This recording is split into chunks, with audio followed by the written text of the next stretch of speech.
సంగారెడ్డి జిల్లా పాషమైలారం పారిశ్రామిక వాడలో 500 టన్నుల రేషన్ బియ్యం పట్టుబడింది.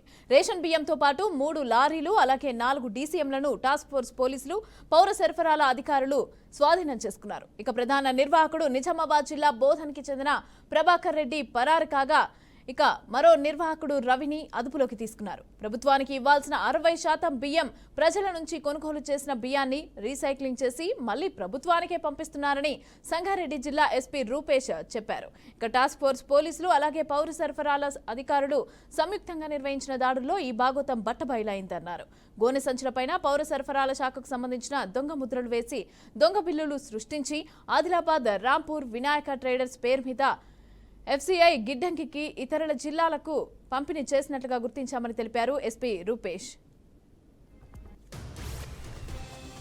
ఈరోజు సంగారెడ్డి జిల్లా స్పెషల్ టాస్క్ ఫోర్స్ పోలీసులు మరియు సివిల్ సప్లైస్ ఎన్ఫోర్స్మెంట్ వింగ్ నుండి ఒక సంయుక్త ఆపరేషన్ చేయడం జరిగింది.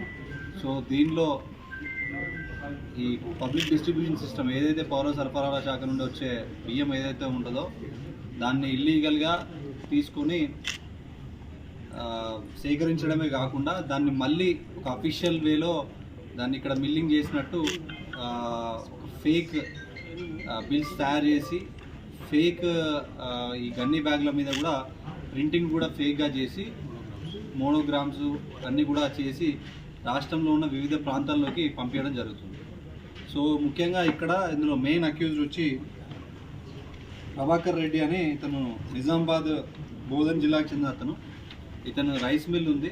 సో ఈయన ఈ పీడిఎస్ రైస్ను యూజ్ చేసుకొని అధిక లాభాలు ఆర్జించాలనే ఒక దురుద్దేశంతో ఏదైతే ప్రాసెస్ ఎట్లుంటుందంటే ఫస్ట్ గవర్నమెంట్ వరి వచ్చిన తర్వాత వడ్లను కొన్న తర్వాత మిల్లులకు ఇస్తారు. మిల్లులకు ఇచ్చిన తర్వాత ఆ మిల్లు వాళ్ళు పట్టించి మళ్ళీ బియ్యాన్ని గవర్నమెంట్కి ఇవ్వాలి.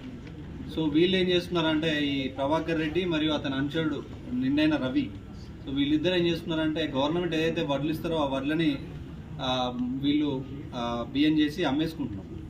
దాని తర్వాత ఎప్పుడైతే గవర్నమెంట్ మళ్ళీ ఎఫ్సిఐ గూడెం నుండి మళ్ళీ ఎందుకంటే ఇవ్వాల్సి వస్తుంది, మళ్ళీ ప్రజలకు పంచాలి కాబట్టి మళ్ళీ ఇవ్వాల్సి వస్తుంది. ఇవ్వాల్సి వచ్చినప్పుడు ఆల్రెడీ ప్రజల దగ్గర ఆల్రెడీ ఉన్న రైస్ను ఈ రీటైలర్స్ దగ్గర నుండి చిన్న చిన్న మొత్తంలో సేకరించి తక్కువ ధరకు సేకరించి మళ్ళీ దాన్ని వాటన్నిటిని కూడా ఇక్కడికి తీసుకొచ్చి దాన్ని రిఫైన్ చేసి ఆల్రెడీ అందులో చెత్త చెదరం అంతా ఉంటే మళ్ళీ తీసి మళ్ళీ ఒకసారి మళ్ళీ ఒక ఫిల్టరింగ్ చేసి జల్లడబట్టి దాన్ని మళ్ళీ ఫ్రెష్గా మిల్లింగ్ చేసినట్టు చూపించుకుంటూ ఈ గవర్నమెంట్ సీల్స్ ఏదైతే మోనోగ్రామ్స్ ఉన్నాయో ఆ మోనోగ్రామ్స్ కూడా ఇల్లీగల్, యాక్చువల్లీ వాళ్ళకి ఆథరైజ్ లేదు. ఇప్పుడు సపోజ్ ఒక ఆదిలాబాద్ జిల్లాలో ప్రింటింగ్ చేయాలి అంటే అది ఆదిలాబాద్లోనే మోనోగ్రామ్ ప్రింట్ కావాలి మిల్లులోనే.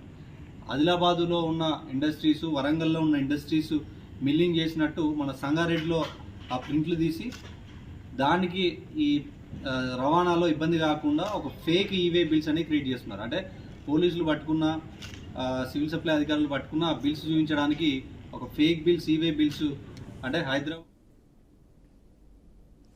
రైట్, ఇక దీనికి సంబంధించి పూర్తి డీటెయిల్స్ మా ప్రతినిధి బాసిత్ అందిస్తారు. బాసిత్ చెప్పండి, అసలు దీని వెనుక ఉన్నది ఎవరు? ఈ రైస్ మిల్లుకి సంబంధించి మిల్లర్కి సంబంధించి అయితే ఇది మిల్లర్ చేస్తున్న పనిలాగా అనిపిస్తోంది. ఎవరున్నారు, ఏంటి దీని వెనుక ఏం జరుగుతోంది అసలు? మమత, పేదల కోసం ప్రభుత్వం ఇస్తున్న రేషన్ బియ్యం పక్కదారి పడుతున్నాయి. పేదల ఆకలి తీర్చడానికి ప్రభుత్వం అందిస్తున్న ఈ రేషన్ బియ్యాన్ని కొంతమంది డీలర్స్, కొంతమంది మాఫియా కుమ్మకై అక్రమ దందా మొదలెట్టింది. అక్రమ ధార్జన ధ్యేయంగా మాఫియా ఏర్పడి రేషన్ బియ్యాన్ని తిరిగి రీసైక్లింగ్ చేసి వాటిని ఎఫ్సిఐ గోదాంలకు పర్మిషన్ ద్వారా తరలించడం జరుగుతుంది. ఈ దందా 3 పూలు 6 కాయలుగా కొనసాగుతుందని చెప్పొచ్చు. ఈ ఇంత మాత్రం జరుగుతున్న ఈ దందాను అధికారులు మాత్రం చూసి చూడనట్టు పట్టించుకోకపోవడం తీరుగా విమర్శలు కూడా తావిస్తుంది మమతా. ఇదే అదనుగా కొందరు అధికారులు అండదండలతో పెద్ద ఎత్తున పేదల రేషన్ బియ్యాన్ని పెద్దల రైస్ మిల్లకు తరలించేందుకు సహకరిస్తున్నట్టు కూడా సమాచారం అందుతుంది. ఏజెంట్ల ద్వారా రేషన్ దుకాణంలో కేజీ 10 రూపాయలకు కొని 33 రూపాయలకు అమ్ముతూ 23 రూపాయలు ఈ మాఫియా లాభం పొందుతుంది. ఈ నేపథ్యంలోనే నిన్న పటాన్చెరు మండలం పాషమైలారం ఇండస్ట్రియల్ ఏరియాలో రైస్ మిల్ ముసుగులో పీడిఎఫ్ బియ్యాన్ని రీసైక్లింగ్ చేస్తున్న ముఠాను గుట్టురట్టు చేసింది పోలీసు శాఖ. ఒక రైస్ మిల్ లో దాడులు జరిపి 500 టన్నుల పీడిఎఫ్ రైస్ ను కూడా ఈ 3 లారీలు 4 DCMలను కూడా వీళ్ళు అదుపులో తీసుకోవడం జరిగింది. ఈ విషయంపై జిల్లా ఎస్పీ రూపేష్ కూడా మాట్లాడుతూ ఇలాంటి చర్యలు చేపడితే వీళ్ళ మీద ఉక్కుపాదం రైట్, థ్యాంక్ యూ బాసిత్.